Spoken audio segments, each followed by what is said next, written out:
അങ്ങനെ തന്നെയാണോ? കറണ്ട് പോയി. ഇനി വല്ല ബെനിനിടാം. തമ്മിയുടെ കറണ്ട് ഇല്ലട്ടാ. ഒട്ടുമില്ലേ? ഇതേ കാർബൈഡ് തിരുന്നിരിക്കണ്ട. ആ സാധനം വാങ്ങിക്കണം. ഞാൻ പോയിട്ട് പെട്ടെന്ന് വരാം. ബോട്ട് കിട്ടാവോ? കുടി നിർത്തിയ പിന്നെ വല്ലാത്ത ഒറ്റപ്പെടലാണ്. 8 ദിവസമായില്ലേ കുടി നിർത്തിയിട്ട്? 8 ദിവസമായി. വലിയ കാര്യം. നീ പോയിട്ട് പെട്ടെന്ന് വാ. അതെ, പെങ്ങളുടെ കാര്യം കൊണ്ട് മാത്രം പോണത് തമ്മിണ. ഇതേ പോയിട്ട് പെട്ടെന്ന് വരാട്ടാ. ആ പണിയൊക്കെ വേഗം തീർത്തേക്ക്. പണിന്റെ പട്ടി തീർക്കും. തീർത്തല്ലേ പറ്റൂ. തപസ്സിരിക്കല്ലേ പിശാച് മോറൻ.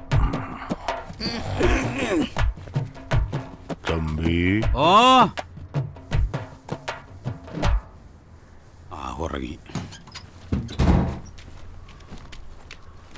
തമ്മിണി ഞാൻ ഇറങ്ങണ്ടാ. അതെ, കുടി നിർത്തിയ കേസൊക്കെ അമ്മയോട് പറയണ്ടാ.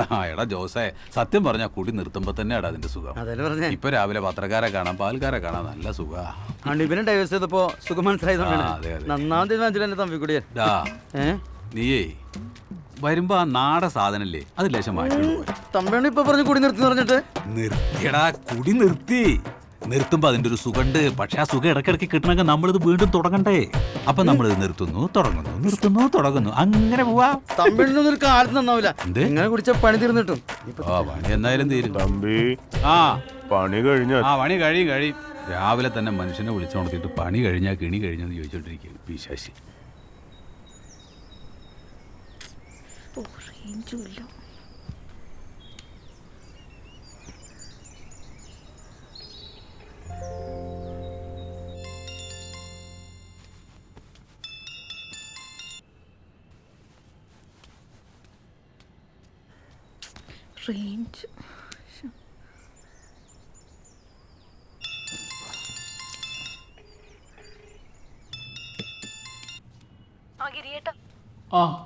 നീ പറ. കൊറേ നേരം ഞാൻ വിളിക്കുന്നേ. എന്തെടുക്കായിരുന്നു? ഞാൻ കുളിക്കായിരുന്നു. പറ. ഏയ് ഒന്നുമില്ല, വെറുതെ വിളിച്ചതാ. കാര്യങ്ങളിപ്പോ എന്താ? ഇനിയിപ്പോ ഷോപ്പ് എന്തായാലും വെക്കേണ്ടി വരും. അതും കൂടി കൊടുത്താ പിന്നെ നമ്മൾ ഇനി എന്ത് ചെയ്യും? നമ്മളെ ഷോപ്പും കെട്ടിപ്പിടിച്ചോണ്ടിരുന്നു കഴിഞ്ഞാൽ പ്രശ്നങ്ങൾ കൂടുതൽ വഷളാവും. എന്താ ഈ പറയണ ഗിരിയേട്ടാ? ഞാൻ പറയുന്നത് കേക്ക് പ്ലീസ്. അല്ല നീ പറ ഇപ്പൊ. അതല്ല ഗിരിയേട്ടാ, ഞാൻ പറയണ കേക്ക്. ഞാൻ അങ്ങനെയല്ല ഉദ്ദേശിച്ചത്. ഓക്കെ, ഞാൻ നിന്നെ വിളിക്കാട്ടോ. അതല്ല ഗിരിയേട്ടാ, വെക്കൽ. ഞാൻ കുറച്ചേരം കഴിഞ്ഞ് വിളിക്കാം. ഇതുവഴി വരുമ്പോ ആ മോളെ കൂടി ഇനിയേ. ശരി ശരി.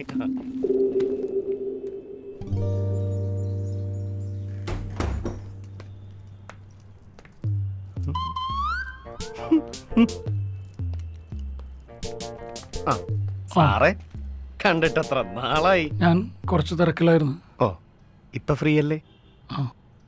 അല്ല സാറേ, എനിക്കൊരു സംശയം. ഈ സാറേ എന്നുള്ള വിളിയുടെ അർത്ഥം എനിക്ക് മനസ്സിലാവുന്നുണ്ട് കേട്ടോ. ഞാനതൊന്നും ഉദ്ദേശിച്ചില്ല കേട്ടോ. അല്ല, വാടക തന്നിട്ട് കുറെ കാലമായി. നമ്മൾ തമ്മിൽ അങ്ങനെ ഒരു ഇടപാടുള്ള കാര്യം നിനക്കറിയാലോ. നീ ഈ താമസിക്കുന്ന വീടിന്റെ ഉടമസ്ഥൻ ഇപ്പോഴും 3 മാസത്തെ ഉണ്ട്. അപ്പോൾ ബാക്കി 3 മാസത്തെയോ? എടോ, 6 മാസത്തെ മുടങ്ങി കിടക്കുക. അത് ഞാൻ തരാ. നീ തന്നെ തരണം.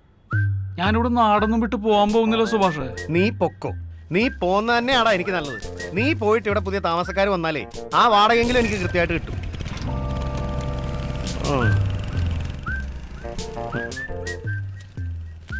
ഇവൻ എവിടുന്ന് കിട്ടി?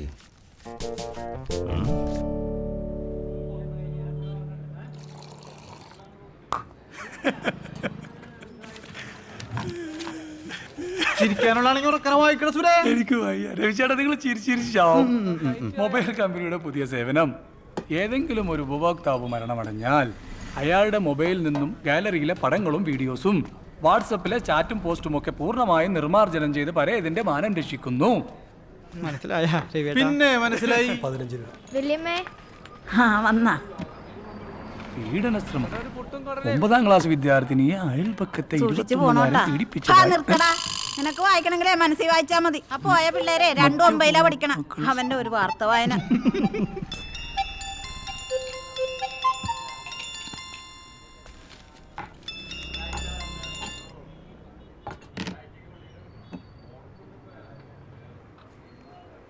എടാ ഉണ്ണി, പണിക്ക് പോയില്ലേ നീ? പിന്നെ ഡെയിലി പണിക്ക് പോകാൻ ഞാൻ ബംഗാളിയിലെ. അവര് കുടുംബം നോക്കും.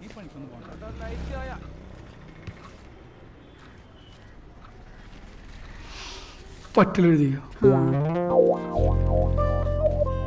തന്നാ മതിയായിരുന്നു.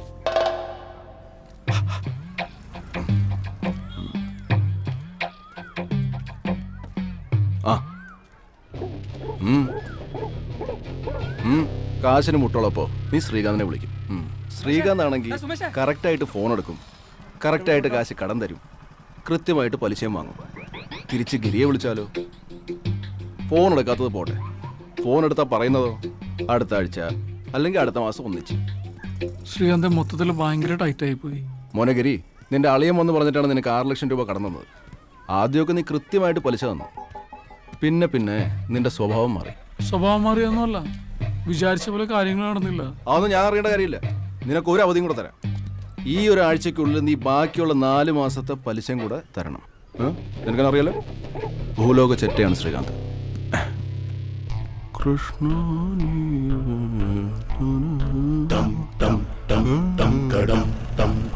സങ്കടം ധർമ്മസങ്കടം